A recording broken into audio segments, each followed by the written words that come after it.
Yeah, in the corner.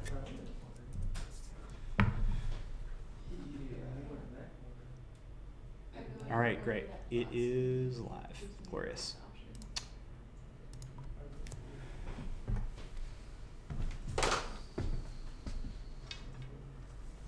Okay. Let's see if I can get this. Welcome, everybody. Welcome to week 8.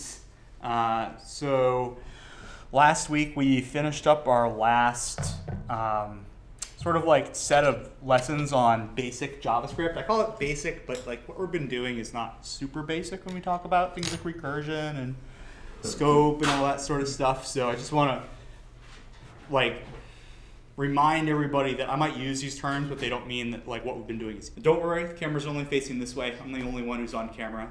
Although people might be able to hear your voice, so just a heads up about that.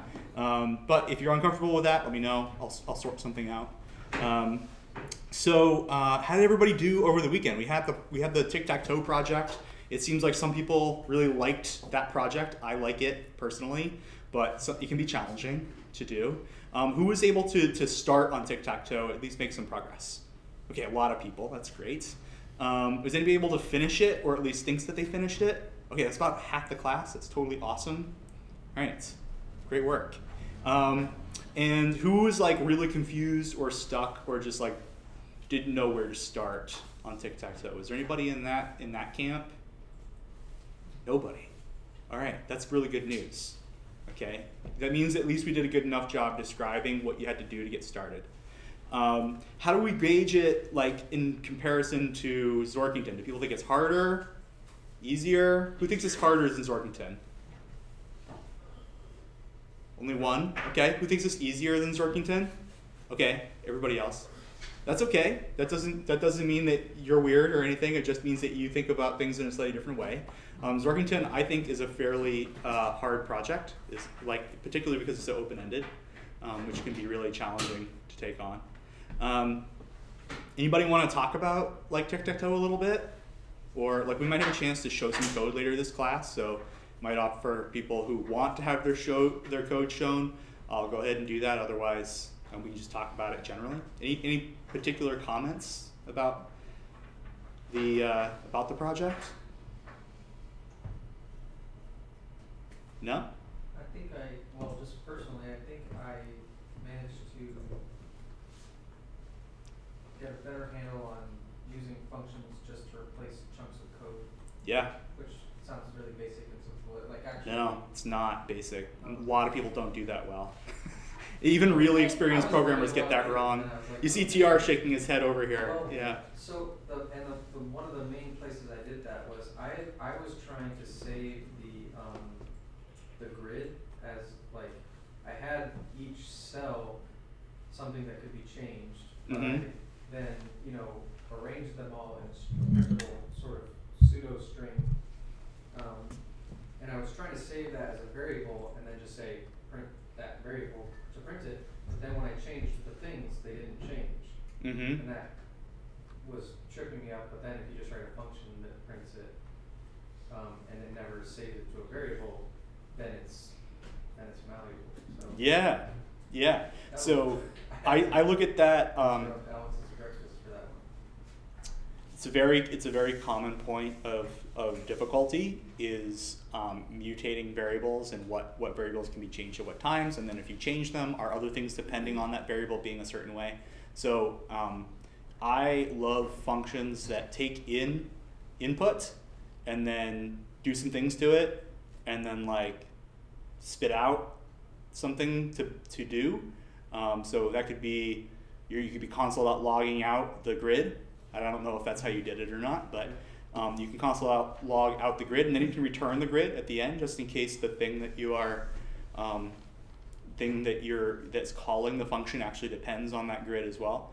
And then you never like mutate any variables. You just pass a variable in, you do something with it, and then you output the result at the end. Well, I think that was actually what was the sort of mental shift that I needed to make. Was I was thinking of functions as only something that you put something in and get something out. Mm-hmm. Whereas the way was using it here it's really just a button you push that spits out. It's really just saying this code is standing in for that. Where I just want to print the grid and then happen to say, you know, give me cell 1, 2, and 3 in this configuration, and cell 1, 2, and 3 might change over time. Okay. But every time I push this button, I get cell 1, 2, and 3, Okay. wherever they happen to be. Yep. And so I wasn't thinking of that as like, I'm not really giving it anything, and then changing it and getting something out. I'm just pushing a button and having it tell me what 1, 2, and 3 is. Okay. So that was the shift for me that like, I Cool. mean, information's still going into the function, but not in like a really direct way. Okay. And I think one of the things, like, I think I said it last time with JavaScript, but I think sort of as I'm kind of working through that book and doing stuff, functions, like you're trying to translate something that you're like thinking about in your head into something that the computer understands, and like when you're writing it, like if you're writing something like what you were saying, like console.log, like you know, cell 1 of like subcell 2, like this thing, like that doesn't necessarily like translate like to what you're actually thinking, but if you like write a function that's like print like the state of my like tic-tac-toe thing, like it's like more kind of in line with like what you're thinking, like and it kind of, it allows you to kind of translate what's in your head, I think, a little bit easier to like. You only have to work it out once, and then you have this little totem that stands in for all of that. And then there's also the added benefit of like, as I'm kind of finding out, being someone who's studied computer science, but like not really like been too much like in the weeds of it, is like I find myself at least like reading so much more and like trying to figure out what like, you know, like this array, like supposition this plus that, like, and then console.log, like this array plus that, like means, versus someone just putting something in there that says like print out my like tic-tac-toe board. Like it's way easier to like figure that, like you're like, okay, that's what this guy's doing, like, versus trying to like figure out what like print like console.log, like, you know, all this weird stuff is, you know, like. So I think you're right. I think it's a little understated, and I think there's a lot of code out there that doesn't do that, and it's a shame.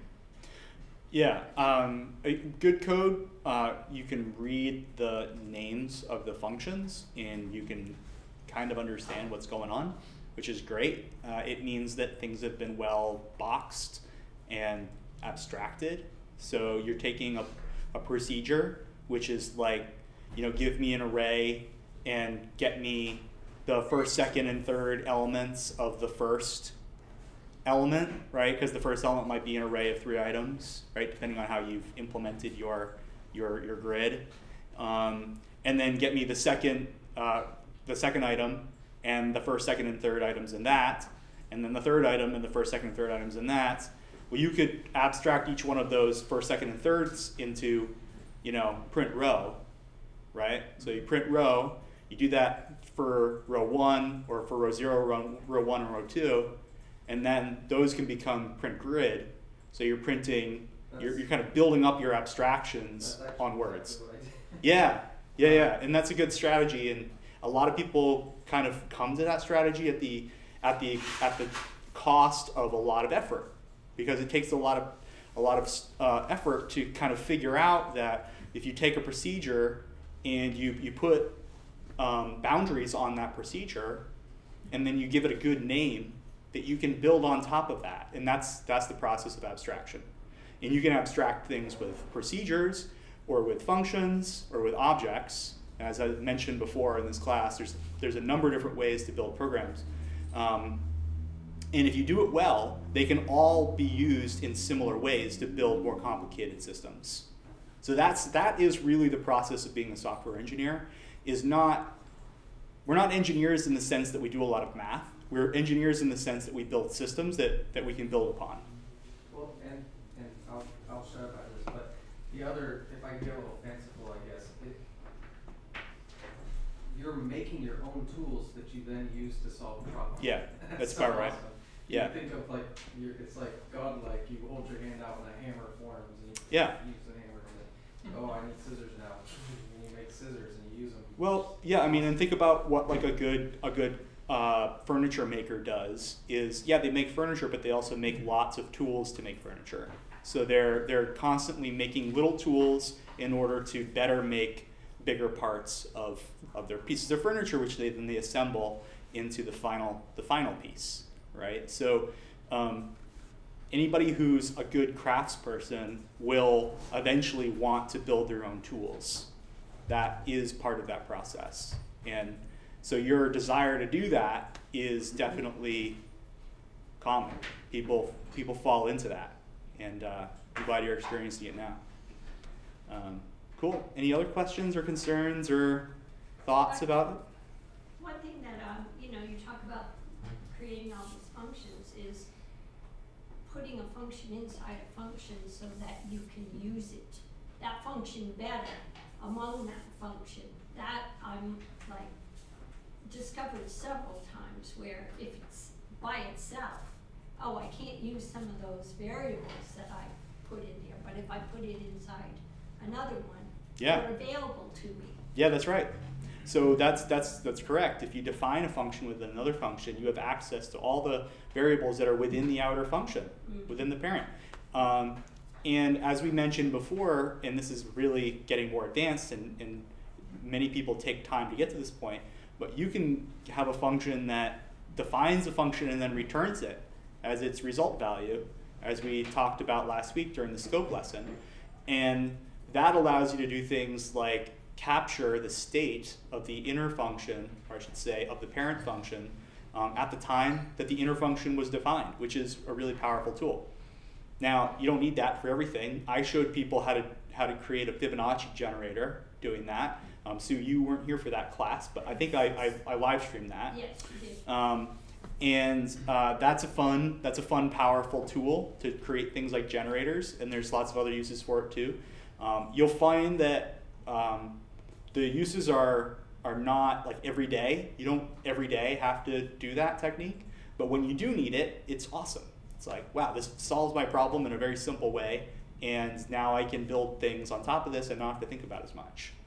But you're right, when you have a function, it encloses all of that state, all of those variables within itself, and they don't come outside. And that's good, because it allows us to hide the state of our program into little boxes, and then use those boxes and move them around our program, and to use them effectively without polluting the rest of the program state area, or namespace rather, with various like variables and stuff like that that might get overwritten if we do that. Cool. Anything else?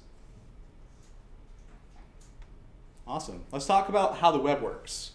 So the first lesson today, if you want to follow along, is how the web works. That is at lessons, www. I want to make clear that we're now in the www section of the lessons, which is the World Wide Web. And we're in the HTTP slides, or it's called How the Web Works. I'll show you how I got here. I got here from the World Wide Web set of lessons. And then this one is How the Web Works, which is this one right here.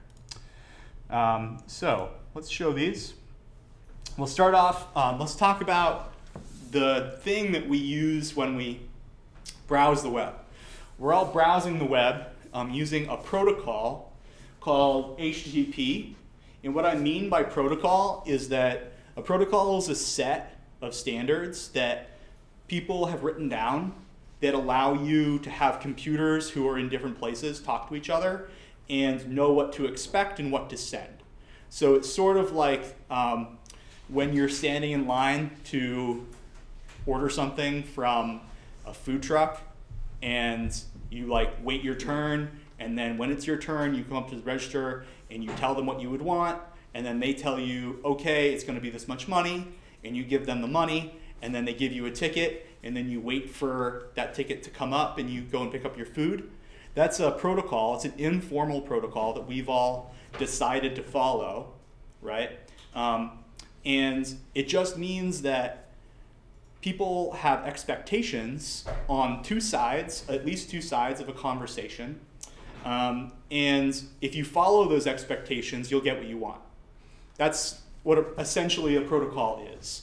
Now, you could go down the Wikipedia explanation and probably get a lot of technical jargon in there, but the point of a protocol is it allows two things to talk to each other and to understand what their needs and their intents are.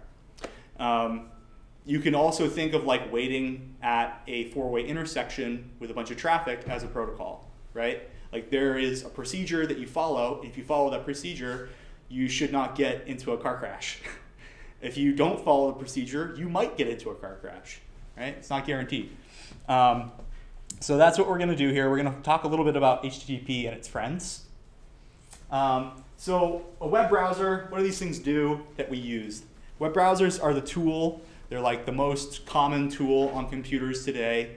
When people get a brand new computer, usually the very first thing they do is like open up their browser and use the internet. Like that's most of what we use our computers for today, in addition to things like storing files, watching videos, maybe storing photos, or collaborating on documents.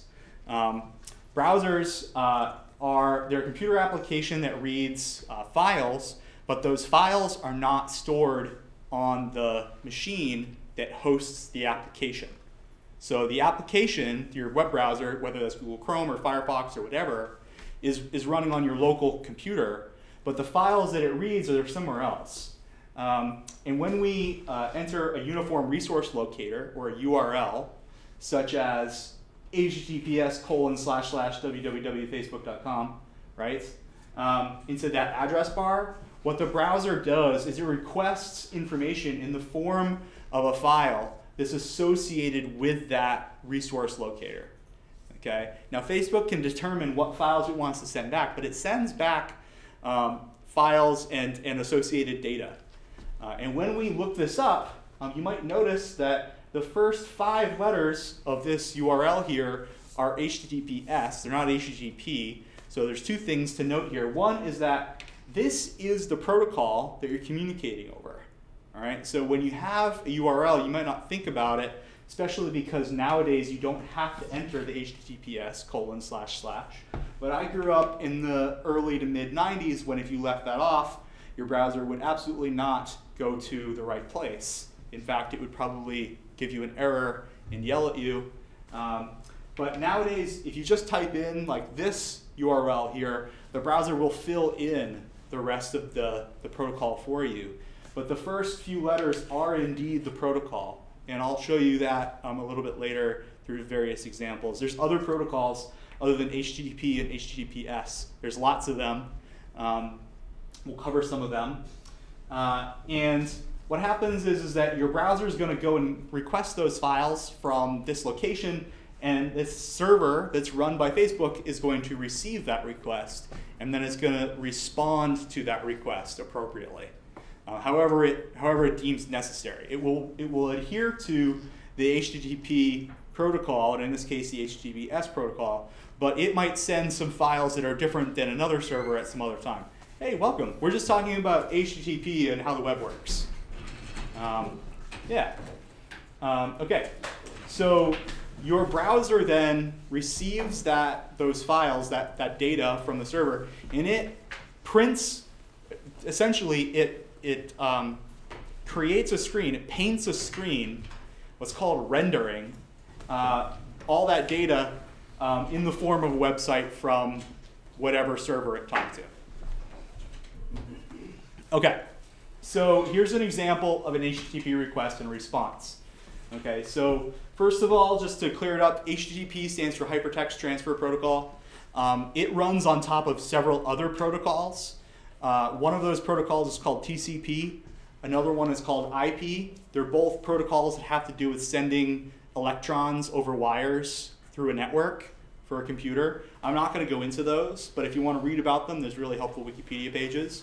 But essentially, HTTP is sort of like, as if we were to put like a highway on top of like a roadway, right? Somebody has come through and already established like a level surface that can support weights, that isn't going to like topple over, and we have built a highway that is HTTP on top of that level surface. So TCP and IP are what they call lower level protocols, and HTTP is an internet protocol. So it's in the internet protocol suite of like, there's a bunch of different layers, and it's in that layer, okay?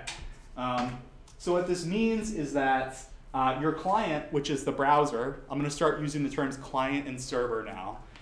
So your client, your browser, requests some data from the server, which is just another computer somewhere on the internet, or maybe computers, plural, all right? And the file that it gets back contains a bunch of data. Some of that data might be things like HTML or CSS, or perhaps JavaScript, right? Which we're going to be doing a lot of in this class. And those things are going to tell your client, your browser, how to be able to paint the screen so that things appear correctly, and how to allow for interactivity with that screen, which is what JavaScript and some things in HTML allow you to do. So what you get back is from the web server. That's that computer that's run by some other company, probably Facebook or Amazon or something like that. And it responds to that request. So your browser makes a request. It actually looks a lot like this. It sends a plain text request over the internet. It starts with some extra lines, which we'll get into in a minute. But then inside of there is going to be the section that says get, and then a slash with probably something like index.html, and then it's telling it what kind of protocol it's using, HTTP 1.1. It sends this request over to the server. So the web server would locate that file on its file system, and then it would read that file into its memory, and then it would send out a response that is plain text data that might get compressed through one of the mechanisms of the web server, but it starts off as plain text, and then your browser reads it as plain text. And that is one of the core pieces of the internet, is that the fundamental type of data is just plain text inside of it. And that was by design. It was built by, so HTML and HTTP and the very first web browser were all written by Tim Berners-Lee while he worked at CERN. And CERN was the European research center that was originally like a large, where the Large Hadron Collider, for example, is set up in Geneva, Switzerland. And he built it so that like scientists could more easily share their research findings. Like this was totally like a home-built tool that he designed so that he and the other people who were working there would be better able to share information with each other. And it just so happened to also be the foundational piece of what is now like the modern information industry, right? He didn't design it to be like the most important probably thing he did in his entire life, but it turns out that it is. And so your browser receives that plain text, and it reads through it and then prints the contents out to the screen in a specific way. So this page here isn't the way that it's sent over the internet, right? It's actually sent in it looks different than this. And the browser reads that data and then actually paints the screen to look like this after reading it in. And that process is, again, called rendering. Okay? Any questions about this? Just on like a high level? Yeah, Ira? Rendering is client side. Client side is rendering, yeah. And it's the browser specifically that does it, or is there other programs involved? The browser is the primary application that does it, yeah. The browser reads in your HTML and CSS and JavaScript, and then the browser is what communicates with your computer's operating system so that your screen gets the right pixels put in the right place, right? So your browser is what actually determines how to arrange those pixels and then sends that determination over to your operating system and tells your operating system, please make the screen look like this. And it does. Okay, so there are more applications, but most people don't think of their operating system as an application, even though it really is one. All right. So any other questions about this?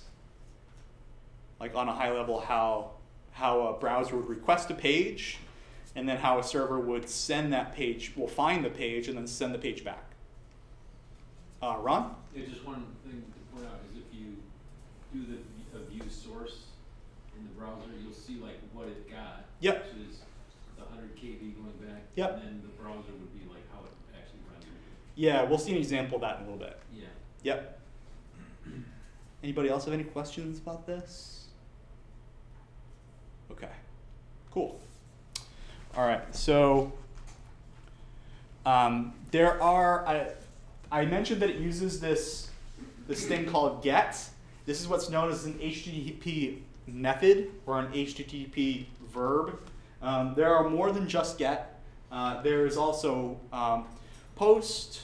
There's also put and patch and delete. There's also things like headers. There's a bunch of HTTP verbs, but the most common ones are get and post. So get is fetch me some data from a server somewhere on the internet, and post is send some data from me, the web browser, off to that server on the internet in order to update the information that it has.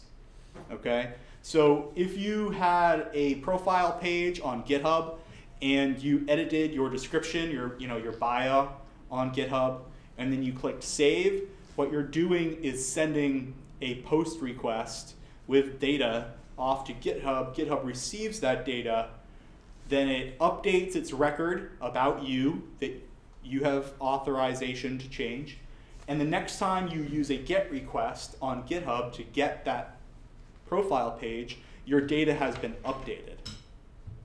So it's a process of being able to move data from one place to another. And in the case of GET, it's moving data from the server to the client. And in the case of POST, it's moving data from the client to the server. Okay? So that's how, those are just two ways that HTTP allows for clients to communicate with web servers. And these are the primary building blocks of really information exchange on the internet. So anytime you fill out a form for anything on the internet, you're probably sending a post request or a request in the same vein as post. So such as what's called a put or a patch, which are updating records, or what's called a delete, which is actually removing a record on a server somewhere. So when a URL is input into the browser will automatically send a GET request for that URL. Okay, so when you visit like, yahoo.com or whatever, you're going to enter that URL into the browser's address bar. When you hit enter, the browser, without you telling it to, sends a GET request for that URL. That URL has what's called a default document on it, which is almost always index.html. And the server will respond to that request by sending you the home page for Yahoo for that day. So for Yahoo or for Facebook or for GitHub or for another complicated website, the process of building that page is actually, there's many things involved there. It's not a single HTML page that actually is the entirety of Facebook.com. It's actually many smaller documents, but on a simple website, you will indeed have a index.html page, most likely, and that is the default document that gets sent back to a web browser when you search that page. And I'll show you an example of that in a minute. When you submit a form, you send a post request after you have either clicked submit or hit enter. Whatever process the web page uses to submit that form, after you've entered some information, that information gets sent via a post request back over to the server by your browser. So your browser manages grabbing the information out of the form, sending it in the right way to the server that lives on the internet somewhere. using that post request. And they make up, GET and POST make up like 99% of web traffic. GET is probably like 95% or more of web traffic. Yeah. Is that where social media posts came from? That's a good question. I think that those probably started as blog posts. Mm-hmm. So when somebody was like when I was just getting out of high school, I heard about these things called blogs. Like there was LiveJournal and stuff back in the early 2000s. Yeah, and like, so people would talk about having a blog and then they'd write a post or whatever. Mm-hmm. So I think that the name post came as like a derivative of that term, but actually creating a blog post might have actually formed from this HTTP verb posting. Yeah. Because the very first bloggers probably were not like, they weren't using like a service. They were essentially like updating a web page. Right. And they just called it their web log or blog. That's where the word blog came from, weblog.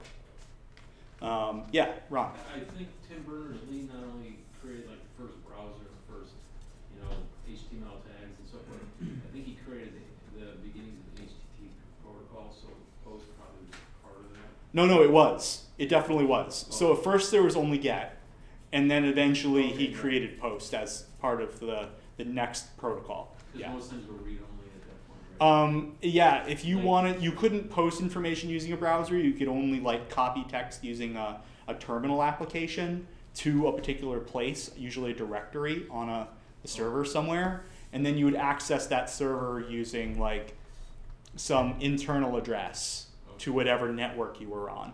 You got to remember that back when he first started, like there weren't web browsers. You couldn't just like look up a web page on a computer somewhere else on the internet. You had to know how to get there. There was a lot of like more complicated things, but after all that stuff was created, you could just in about 1994, 1995, if you had access to what they called a web host, you could post your personal pages to that web host and have them live at a particular directory on that site. So like GeoCities, for example, was like one of the first web hosts that was free, and there was other ones. There's one called AngelFire. But the point is like what you got as like part of that service was actually a directory with a certain amount of space. And so maybe you got like 50 kilobytes worth of space on this web host, and you were able to put like whatever pages you wanted on there, so long as they were smaller than the total space that you had available to you, right? Missy, did you have a question? Yeah, I was wondering if there was like an acknowledgement or rejection process that happens with gets and posts. Yeah, so that's a good question. So when you send a GET, you do get back an acknowledgement. You get back typically a code that's, there's actually a number of different codes, and I'll show you some of them. So when you send a GET, you get back, as a client, you get back in the response actually from the server, there's a code that says like 200. When you send a POST, you might get back a response from the server that's a 201 or created. And in the response for a POST, you oftentimes don't get back the data that you sent. But there's not that sort of back and forth pinging. Like you don't have to send back a response that you got the response, for example. Was there another question from somebody who I missed? Yeah, Bob. Kind of off topic. What is the URL for your live stream?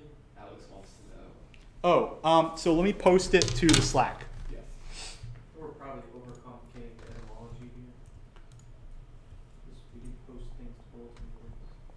Just a minute. I'm streaming my live stream. Just a second. Just give me. This is very meta. This is very meta right now. Okay, I copied that, so now I can close this. Go into the Slack. Let me put it in general. I sent this to him earlier. So let me do channel. So channel live stream for today's class. Here we go. Yeah, that's good. Was that Chafee or Horner who asked? Chafee. Okay. So that is there. You can tell them that it's on the JavaScript channel, Bob. Awesome. Thank you very much. Cool. So how do you find that computer? There's lots of computers on the internet. So how do you know which one is yours? Sorry that this text is small. I was trying to fix this, but I didn't have enough time before class. So I'll just talk you through it. So here's your computer. All right. Imagine your web browser is running on your laptop. You need to make a request for a web page. So your request, like, you know, Google News or something like that. I don't know, some web page on the internet. And so in this case, you send your request off in your web browser. Now, your web browser doesn't know where Google News is hosted. It has no idea. So it can't send the request to Google News because it doesn't know where to send it to. It knows the name, but it doesn't know the actual computer on the internet. Every computer that's connected to the internet has to use a particular number that is associated with its ID. It's like the address where it's sort of like a mailbox. When you send information over the internet, it has to go somewhere, and you're sending it to the mailbox of a computer, and that mailbox is called the IP address, so Internet Protocol Address. So you don't know necessarily where Google News's Internet Protocol Address is. So instead, you talk to these intermediate computers. They're called DNS servers, or domain name services. Domain name services servers. Okay? And what these do is they hold on to essentially a giant phone book, which is a mapping between names and numbers. So when somebody looks up Google News, they say, I would like Google News, please. And these servers here have a number that is associated with the name Google News. Now, this servers might have an older version than this one, so they occasionally talk to each other and make sure that their numbers are correspondent so that they don't have different numbers. Okay, and that's a totally different protocol, but it's still a protocol nonetheless. But you don't have to worry about how they coordinate with each other. All you have to concern yourself as a computer, as a browser, is who do I talk to? And you talk to these computers called DNS servers. Okay? And the DNS servers are actually talking to the computer that hosts Google News, or one of the many computers that host Google News. And those computers are able to communicate up to these DNS servers whenever the IP address for Google News changes. So Google News' IP address changes, they send some information off the DNS server so that the next person who requests will get the correct information. All right? And it's a little bit more complicated than that, but that's essentially how it works. Your computer goes to an intermediary, like a middle computer, that actually gives your computer back the number, and then after it gets that number, it makes the request directly to that number. Okay? And then once that number, which is Google News, gets the request, it handles sending back the response, and then every time your computer needs to send back another request and get another response, it talks directly to the number now, because it actually knows where it is, rather than having only its name. And it holds on to that number for a certain amount of time, sometimes 5 minutes, sometimes like 15 minutes or something like that. It all depends on how long this computer wants browsers to hang on to its name and number mapping. And occasionally it'll get updated. So there's some questions. Let's see what they are. Ira. So how does it know how to get to the DNS server? That's because when you have your computer set up, there are some default DNS servers that come along when you buy a computer. So when you buy your computer, there's some default DNS servers that get added to your system settings. Like an address?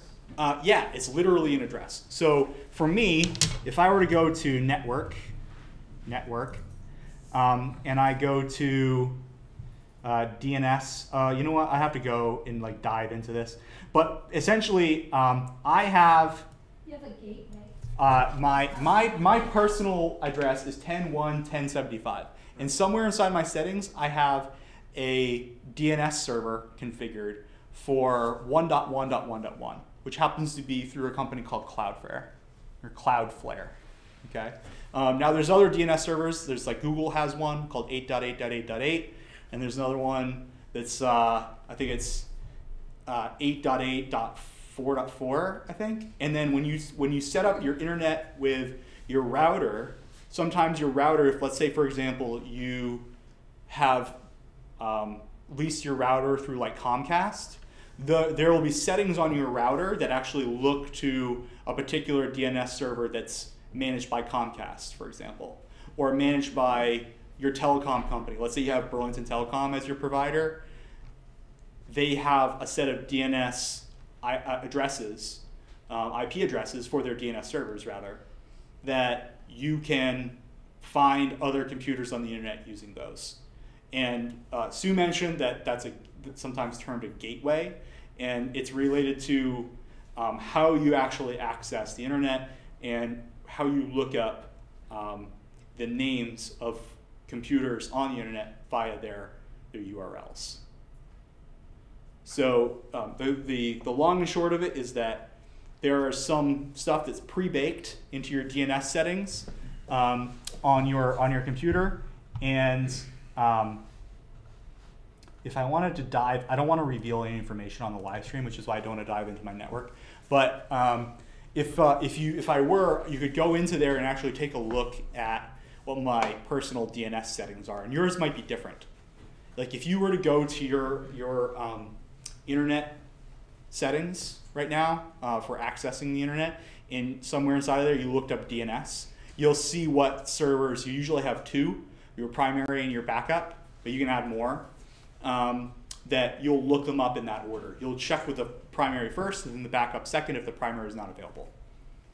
If you Google like, I know there was like an article a while ago, it was like, increase your page load speed by using Google DNS. Like, if you Google that sort of stuff, like how to change to Google's DNS, it'll kind of walk you through like how you, basically kind of how you configure your DNS.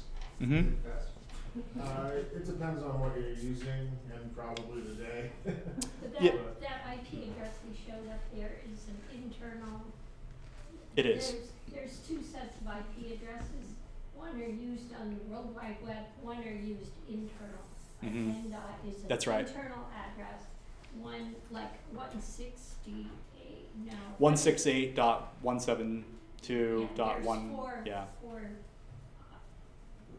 There's a number of them, yeah. But what you're going to see for DNS while you're on this network versus when you're at home and you're on your Verizon, you've got an external IP address and you have an internal IP address. Yeah.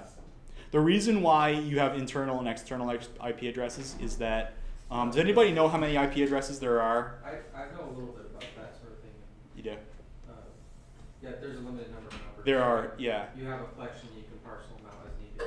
That's right, yeah. So there's I was only just about... wondering where the specific... Where you look it up? Yeah, it's okay. just a couple of addresses that they know for sure that they can go from there. It's an address for a DNS server that you can look up. And sometimes that's a name, like sometimes it's like dns.comcast.net or something like that. And so then you ask yourself, well, how do you look up that DNS server? And usually there's like a DNS server that's pre-baked into your router or something like that. Because remember, your computer doesn't talk directly to the internet. It goes through a router, which is just another computer. And that router has some DNS servers that are pre-baked inside of it that you can change. And most likely those are actually numbers. Because eventually everything has to resolve to numbers. The names don't actually have a meaning in Internet Protocol itself. Yeah. I think there's like a host file on your computer. Like if you look up, depending what your operating system is, you Google host file, you can kind of almost, not to go too deep into it, but you can sort of define your own DNS a little bit. Yeah, you can. Yeah, so in your hosts file, and it depends on if you're on Windows or a Linux or a Mac machine, where that file is located. But you can, in fact, say like, okay, I want to have my Google News not be the actual Google News, but instead go to this special computer somewhere else. That's up to you. You can do that. That's sort of like the first place your computer looks to see, do I know where this place is? And in the hosts file is just a very simple name. And so then that asks the question, okay, so now you have a number. how do you get your file? Well, when you request a number, the internet actually has a number of different like relay hosts that when you send a request, it doesn't go directly to the host that has the information. It'll hop between various relay hosts. Like, for example, the Verizon building just up the street is a relay host here for Burlington. So if you make a request for a site somewhere on the internet, most likely, unless you have some kind of strange network setup, you're going to go through that building. Okay? And then that building might go through another building, probably in New York. And then that building in New York might go through another set of hosts somewhere else. And the point is that there's all these intermediate hosts, but so long as you have the number, they can actually find where the next host is, even though they don't have the final location. And that's sort of the most amazing part about the internet, is that no machine has every single address for every single website on the internet, but every machine can point you to the next machine down the line, and you can eventually get to where you need to go. So that's one of the coolest parts of the internet, and it has to do with the actual routing of your requests throughout the internet. So I'll give you a quick example, which is that let's say let me bring up a terminal really quick.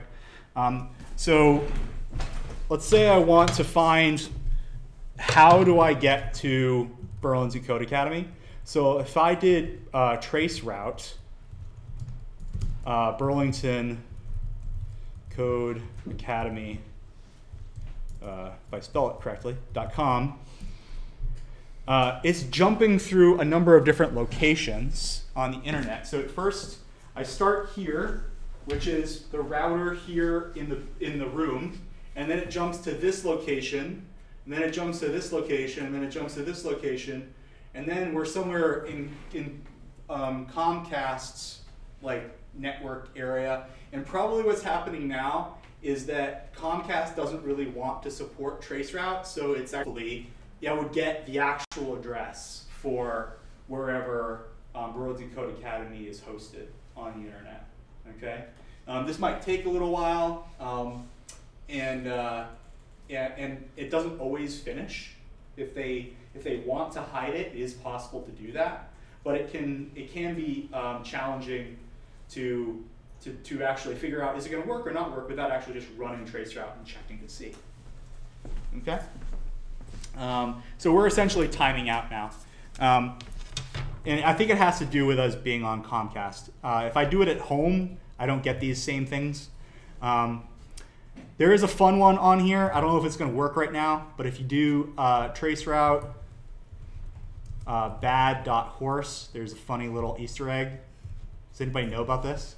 Is that the Dr. Purple reference? Let's see if it works. I don't know if it'll work. Yeah, there it goes. Does everybody see it?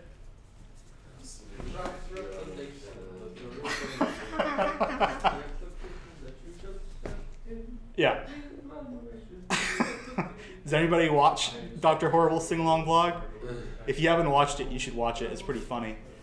So somebody took a long time to like actually get all these addresses to add up. Wow. Really, it's quite an extreme amount of effort, but it works. Okay, I'm gonna close this up now. Neil Patrick Harris is that? Yeah, it's one of his. Yeah. Joss Whedon's brother. Okay, so DNS, you look up names, it gives you numbers. Then from the number you can hop through other numbers and eventually get to where you want to go. So your name servers, they might include other information about your domain name. Or when we say URL, we're talking about everything that's in like this URL, facebook.com. So including the HTTP, the : the slash, the www, the whole thing is the URL. The domain name is just like facebook.com. That's the only part that's the domain name. And a DNS server could hold on to information, for example, about how to send email to people at Facebook. There's other records that they hold on to. And just so that you know that DNS isn't just about requesting web pages. There's all other kinds of traffic that gets routed around the internet. that doesn't have to do with web pages themselves. That has to do with things around internet protocols that are more than just HTTP. Okay. So HTTP was originally like a file transfer for the web. And I mentioned before, it was created by Tim Berners-Lee in 1991 when he created a very basic web browser to allow, it was like just a terminal-based web browser, essentially. It uses TCP and IP as its underlying protocols. And it allows you to transfer the contents of a file from one place to another, but now we do much more than that. But originally it was designed just for simple files that were formatted using HTML. And the response for HTTP included a body, which is a plain text and contained the contents of that file. And then some things have been added to the HTTP standard, including being able to embed images or sound or video or code or lots of other things that have now extended beyond just like plain text. Okay? Originally it started off as plain text, but now you can do like all sorts of stuff, obviously, because we use the internet and it's awesome. So it's evolved over time to be able to be more full-featured and more like, interactive. There's a lot more multimedia now than there was when it started out. So here's some examples of things that run in the browser. All right, the HTML and CSS and JavaScript. These are the languages of the web. So HTML is page, so CSS, cascading style sheets, is the instructions of how to arrange the data when it gets rendered to your browser's window. Okay? And JavaScript is a language that runs within the browser, so it gets executed within the world of the browser, and it allows you to interact with the web page in lots of different ways, to get input from your machine into the browser's world to actually be able to manipulate or interact with the data that lives inside the HTML. There's a lot of other there's a lot of other languages that the web is involved with, but they run on what's called the backend or the server, which means that when the request comes into the server, these languages might be used in order to make sense of that request and break it apart and build up the response and then send the response back to the client. But inside of the browser itself, the only languages that work inside the browser are HTML and CSS and JavaScript. You can kind of make these languages get faked. Like if anybody's ever used CodeCat or and then shows that response in the browser window. Because at this time, the only way to get a language to run inside of a browser is to have the browser pretend to be an operating system, which is a challenge. It is actually possible, but it's sort of like a big lift for browsers to do that. They're not really designed for that sort of environment, and so it takes a lot of work to make this happen. Essentially what you're doing is replicating the entire world that something like Python or PHP or Ruby lives within, and then faking it all out and like making fake operating system with fake responses from these languages. So if anybody, if you've ever used one of these inside of a browser, one of those two things is happening. Either your code is getting sent to a server, getting executed there, or your language is running in a make-believe computer that the language doesn't know the difference between the browser and the computer. And then it's giving you a response that way. That's also sometimes called a virtual machine. And so what a virtual machine is just software that pretends to be hardware. And I'm getting like fairly complicated now, so I'm going to stop it there. But JavaScript itself all right, runs inside the browser, inside of what's called a virtual machine. So JavaScript runs in what it thinks is an operating system with lots of limitations on what it can do, or else every time you visited somebody's web page, they would be able to like read your personal file contents or write files to your computer, which nobody wants the internet to be able to do. So the browser kind of wraps up JavaScript so it can only do certain things and keeps it safe so that while it can interact with the web page that you're viewing, the JavaScript on news.google.com cannot interact with the JavaScript that lives on facebook.com. They're isolated from each other. They can't talk through a browser window or different tabs or whatever, right? They're like, each one is its own isolated environment. And that's by design, because when the people were, when the internet was early, like back in the early to mid 90s, people were really concerned legitimately about allowing this language to actually execute on your computer and be able to do whatever it wanted. So a lot of boundaries were set up to prevent it from being able to do harm to your personal computer. Any questions about this? I bring this up because more and more people are learning more languages and talking about other languages as they relate to web development. And these are all languages that have to do with web development. Like if you're building web pages, you have to have the client side, but also the server side. But these don't live in the browser. That's not their native environment. These ones do live in the browser. That is their native environment. Any other questions about that? So would certain browsers maybe not be able to read certain languages? So all browsers can read JavaScript. Some browsers have more up-to-date features in JavaScript than others.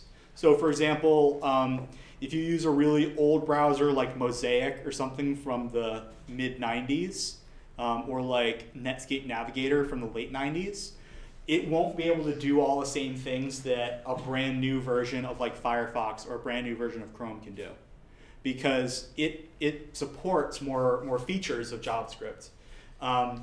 And all of those browsers, they can still, however, do the most basic features of JavaScript and CSS and HTML. No browser can natively run any of these, no browser can natively run any language other than JavaScript.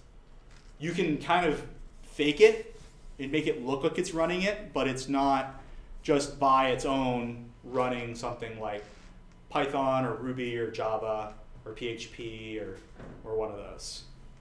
Did that answer your question? Or did it not? Yes. Okay. Okay. TR?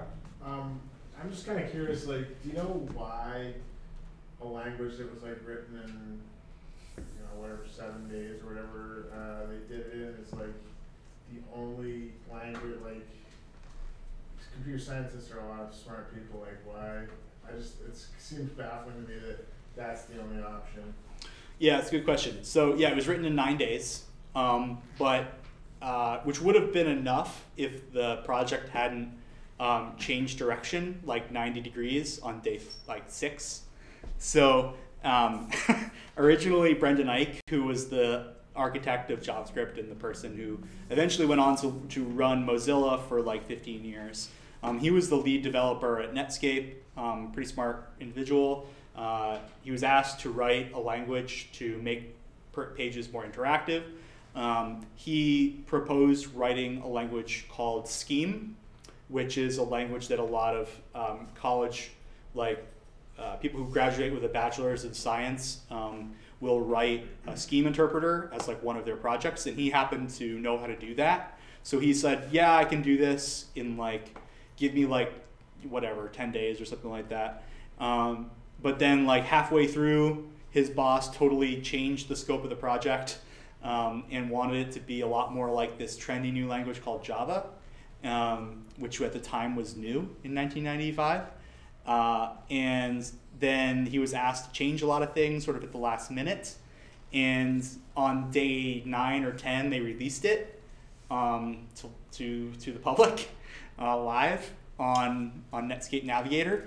And the reason why they released it so quickly was because Microsoft was coming up with their own language, which was going to be called like LiveScript, I believe, if I recall the name. And that was going to run on Internet Explorer, which was very new at the time. And they were competing on features. And the reason why JavaScript became the de facto language of the web, which I think is the core of your question, is that it's actually really complicated to have a language run inside the browser safely. And the problem with supporting lots of languages is that it's a lot more surface area to cover in order to keep those languages safe inside the browser. And so as browsers in the late 90s, mid to late 90s, were kind of surging forward and trying to add features quickly in order to gobble up market share, different browsers were like adding different features to JavaScript willy-nilly. Like Microsoft added some, and Netscape Navigator added some, and there were other browsers at the time as well that added some. And eventually what happened is that JavaScript, the language, was really an amalgamation of the features of these various browsers that people decided were like stable and useful and had been adopted by websites. So the problem with a language that runs inside the browser is that websites, which you don't control from the browser's perspective, will implement certain features. I'm sorry, not certain features. They'll implement certain behavior that depends on certain features. And once that feature is out in the wild from the browser, you can't just take it back. Because now if, let's say, you change something that's inside of JavaScript as part of its core language, you could break like tens of millions of websites that you have no control over. And so what they've done is JavaScript is now, there's a committee that decides what is JavaScript and what is not JavaScript. So what features and how they behave is the standard that is JavaScript, and that committee is called ECMA, which is essentially a European standards body. Why they picked that one instead of the W3C like goes back to political things, but the main reason is that they needed to standardize the language, and that was the committee that they could get it to do it the quickest.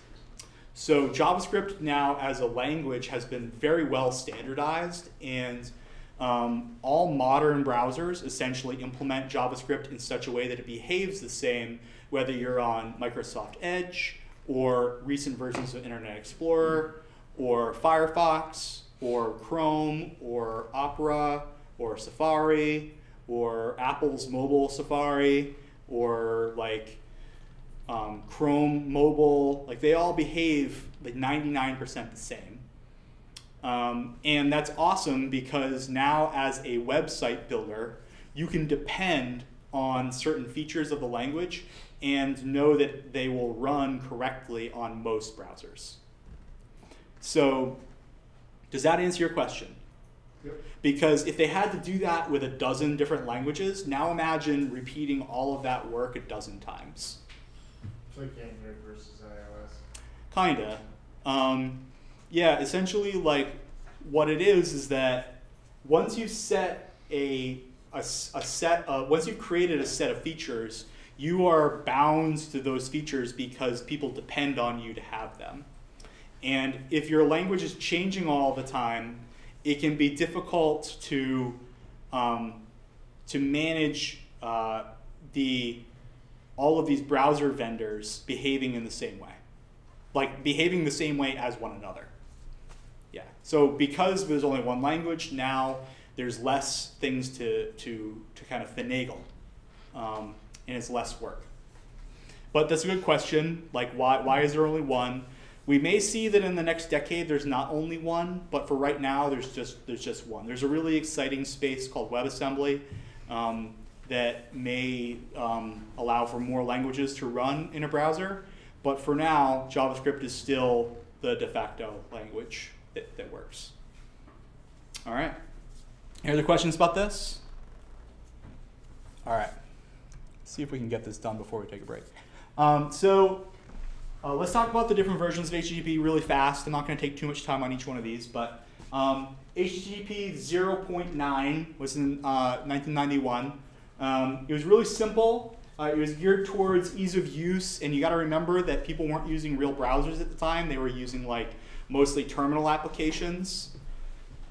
So it was all ASCII characters because those could be reliably rendered on any computer on the internet that was connecting to the internet that was relatively modern. And human readability of the code was a big goal there. Remember, they wanted to be able to read the research notes of their colleagues. This was like the #1 reason for this. So they wanted to be able to read it, even if the code didn't render very well, they still wanted to be able to read the HTML and not get confused as to what they were reading.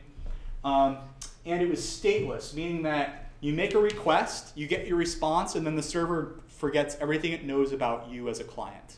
So if a browser makes a request to a server, it gets a response. If it makes the same request to the same server, it gets the same response back, given that the underlying document hasn't changed. And that was so that the servers, which were essentially serving files, could do so without kind of getting bogged down by having to keep track of information about their clients.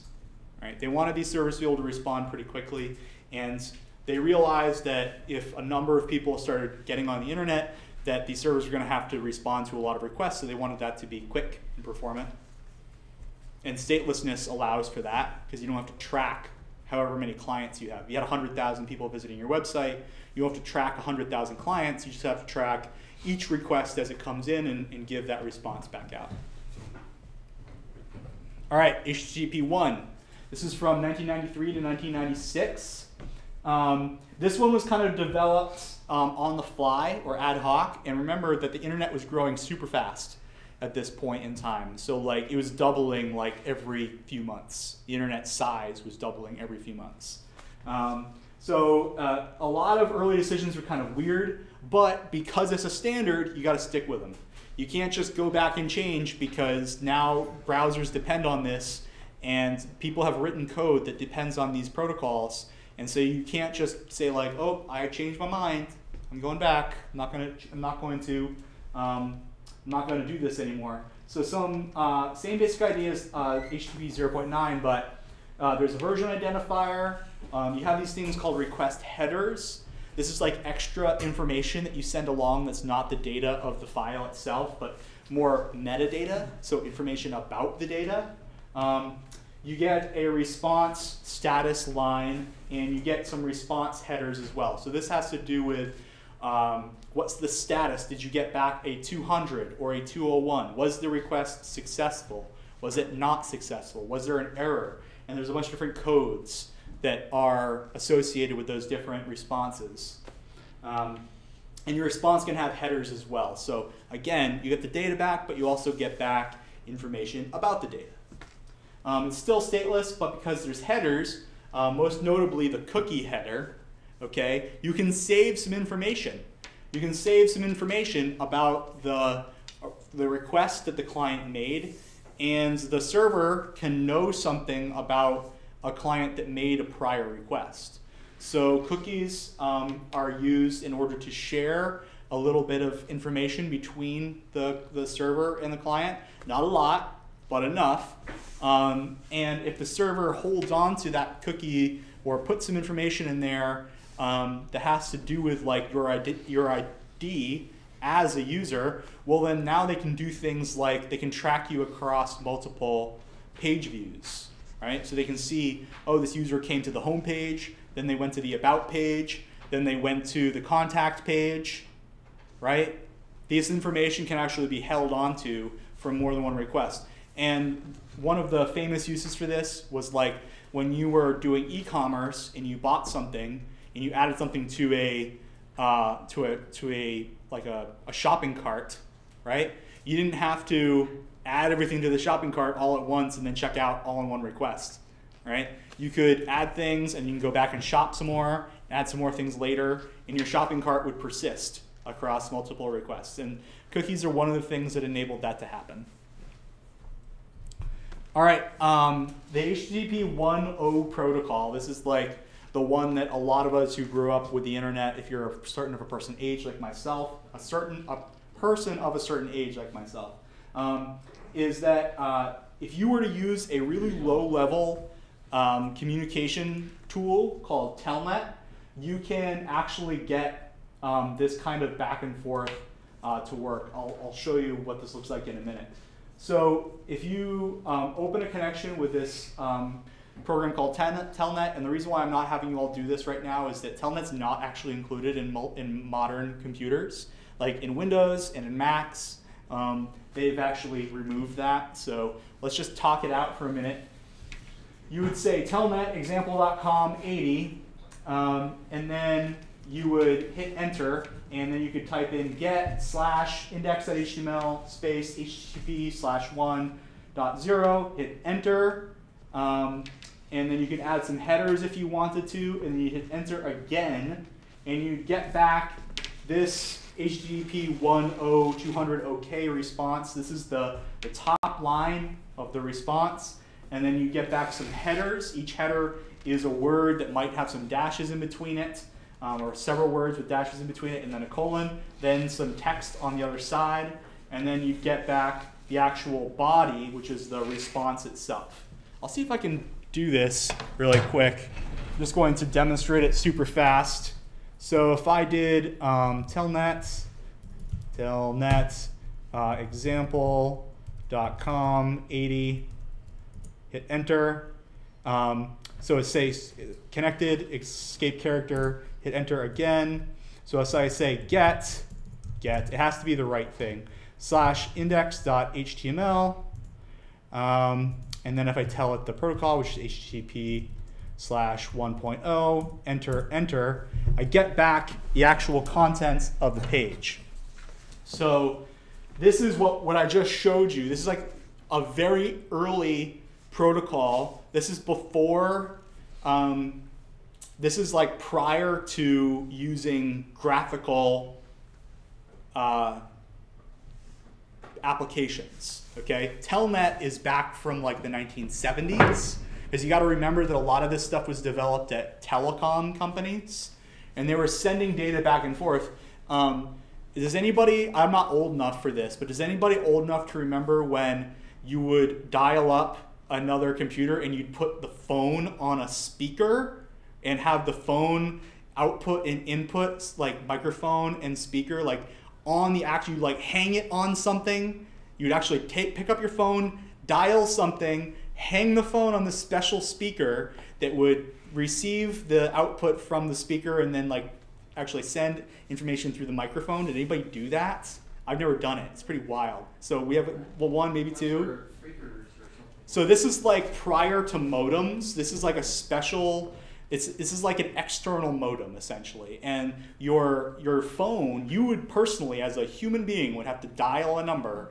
And then as it was ringing, you'd put this on a special like hanger, and your phone would treat its microphone and speaker as like the output and input for this communication to another computer.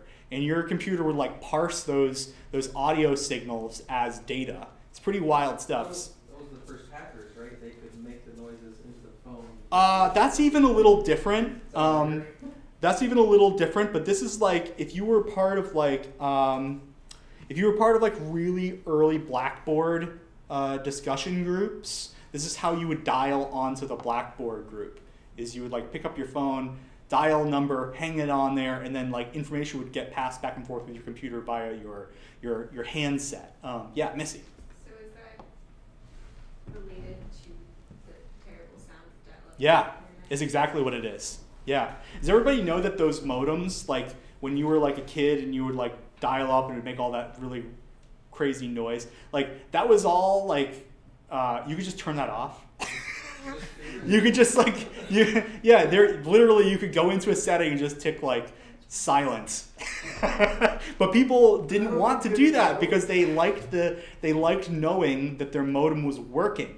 And so they were like, well, why it's not making the dial tone? I don't know. Why isn't the modem sound coming up? But yeah. It's like playing an engine noise in your electric car so that you Yes. know that your car. Yeah, exactly right. So I wasn't of an age when I had to like actually physically dial the number for the server somewhere. But there certainly are people who went through that. I think we have at least one of them in the room who went through that. Yeah. I was just gonna say, so I don't know what your experience is, but that was my first programming class in high school. Was basic programming. So you probably heard of like Visual Basic. Visual Basic, yeah. Yeah. So this is before Visual Basic was this original Basic, but it was just in the last decade I heard on run that because our computer was just a teletype, and the computer was like in another building in the county for the school district. So it was cool to hear the radio program of the guy, and I won't get into the story if anyone wants to hear. It's kind of funny what prompted him to develop that. Yeah. I remember many years ago using Telnet to talk to servers, Yep. to transfer files, Yep. and to, Yeah, for its time, Telnet was a pretty fully featured protocol. yeah. It's just that nowadays it's not necessary because we have all these other protocols that are more fully featured and more modern. But you could send like actual like text screens back and forth with Telnet, and there were at least for a time there were people who used to like manage remote machines via Telnet. Because even like really old machines, 30, 40 years old, had Telnet interfaces that you could actually communicate with them on those interfaces, even if they didn't allow for more modern protocols to communicate. Okay, so let's take a look at what we have here. So HTTP 1, it allows you to do some other things that HTTP earlier than 1 doesn't allow you to do. One is that it has some default ports, so its default port is 80. You don't have to tell it what port to go to. There's another port for secure communications, which is port 443. So if you ever use HTTPS, you're communicating over port 443. And the request and the response, they're still ASCII, so they're still plain text.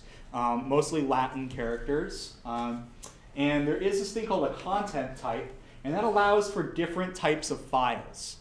So you don't just have to have text plain anymore. There's other ones. And this used a special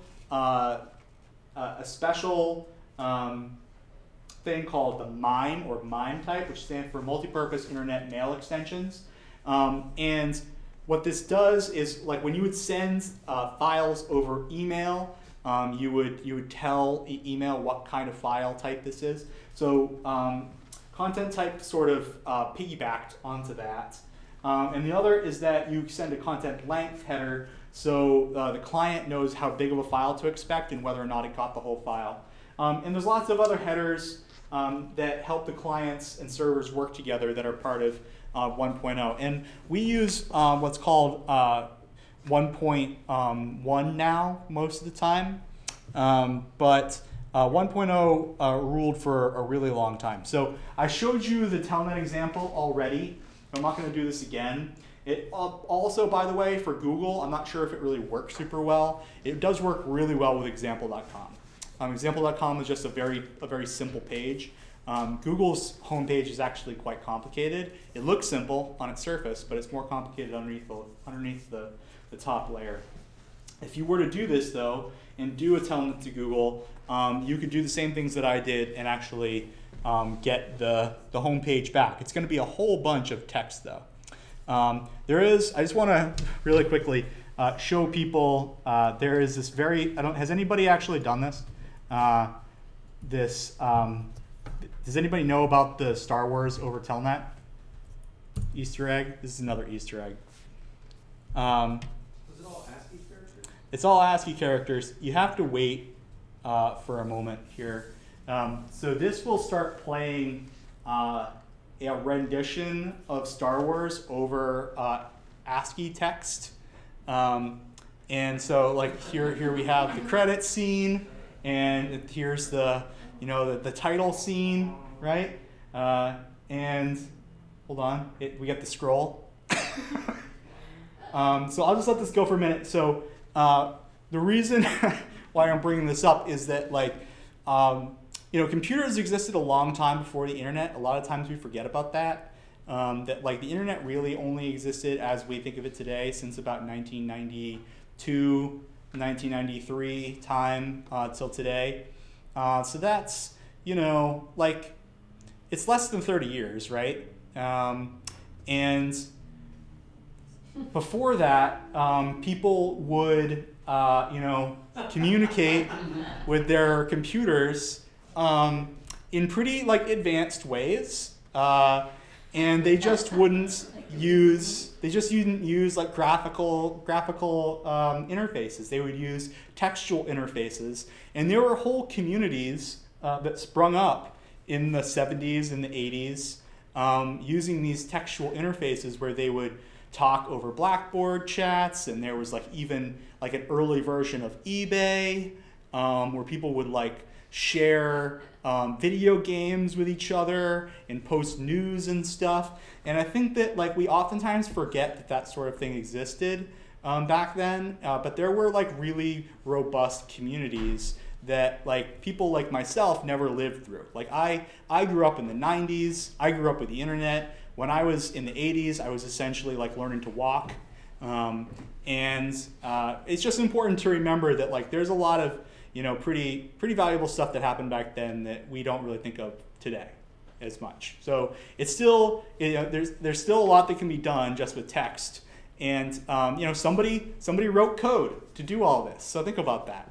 They probably had every single screen be an individual blob of ASCII code, and now they're like, rendering them all out however many per second in order to actually have this screen show the way it shows today, okay? So you can do a lot even with fewer resources like this, okay? I'm gonna stop it now, but if you want, there's that little line inside of the slide on how to actually get to this page, all right? Let me come in here. Can I stop it? Let's see if I can really stop it. Can I really stop it? Control bracket.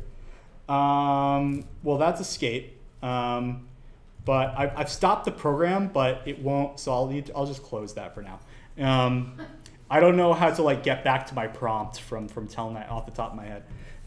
So last thing. These are just the different parts. These are just the different parts of the response from using Telnet. And again, we're just going back to Telnet here, just to show you that this is a lot of like what your computer does when it makes requests. I'll show you another example here in a second before we take a break. But we have our actual request. It makes a request to the number. So remember, it's looking up this number. It connects off to the actual name, google.com. We send part of our request is what we want, which is get slash, which means get me the default page, which is index.html. We're telling it the protocol that we're using, which is HTTP1. I'm sorry, this is actually giving us back a response. This is not part of the request, my mistake. When I did the Telnet, I told it what type of protocol I was requesting it with. But this is part of the response. HTTP1, 200, OK. 200 is the status code. OK is the word that's associated with that status code. And then this is the header section of the response, and this is the body section of the response. And any modern HTTP request is going to have at least some headers and then at least some body. OK? So let me show you what your browser is doing when it visits a web page. So if we come onto here and we go to example.com, okay, and I bring open the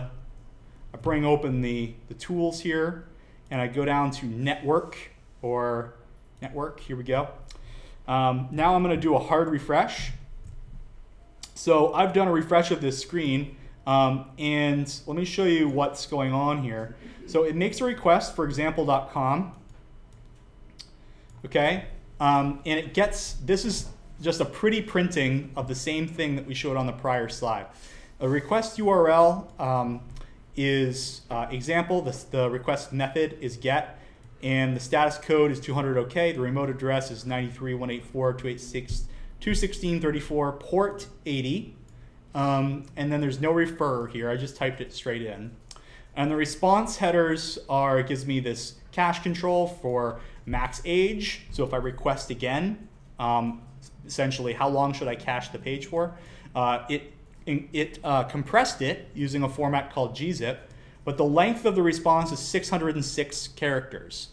And then it has a content type of text HTML, and it gives me the character set, which is UTF-8, and the date that I requested it on. There's some other stuff in here, like last modified on, that sort of thing. Now, if I go to the response here is just a bunch, let me move this over a little bit more. It's just a bunch of HTML. So this is kind of pretty printing this HTML, which is kind of nice. You note that there's a few different sections here. Let me show you how I can show the same thing on this web page before we go to break. If I do Command Option U, I go to this special page called View Source. And the view source is the body of the HTML page written out onto the screen here. So there's a bunch of different sections, and we'll cover some of those sections in a little bit. But you'll note here that one of the sections says Style. That's the CSS section. All of this, everything inside of here is HTML, including the CSS content, because this is inside of a style tag here. So it's not a separate file, it's actually HTML content that is of a type of text CSS, so it gets parsed differently than the rest of the content in this response. There's no JavaScript in this page, so we just finish up with the data or text that makes up the actual content in the page, which is what we see when we refresh this page and see example domain. Okay? So what we get back from the server is this.